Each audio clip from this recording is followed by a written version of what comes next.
The overall goal of this process is to synthesize homogeneous pinhole-free and high-quality methylammonium lead halide perovskite films over the full halide composition space for application in optoelectronics such as solar cells, lasers, and LEDs. This synthetic protocol is designed such that it can be adapted to different laboratories, and it provides a synthesis route to make facile and reproducible lead halide perovskites over the full halide composition space.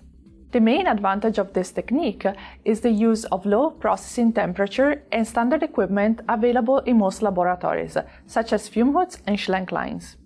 Demonstrating the procedure will be Aya Buckley and Won Go, students from UC Berkeley.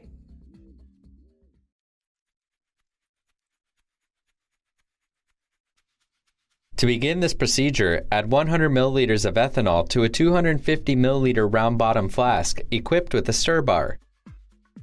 Add 16.5 milliliters of 40% methylamine in water. Using an ice bath, cool the flask to 0 degrees Celsius. Add 10 milliliters of 76 millimolar hydroiodic acid dropwise while stirring. Then, seal the flask with a septum. Stir the reaction for 2 hours at 0 degrees Celsius. Then, remove the flask from the ice bath.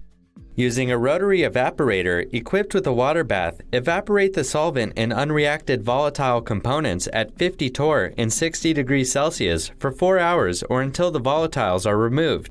Once the solvent has evaporated, add 100 milliliters of warm ethanol to the flask to dissolve the residual material. Slowly add 200 milliliters of diethyl ether to induce the crystallization of a white solid. After this,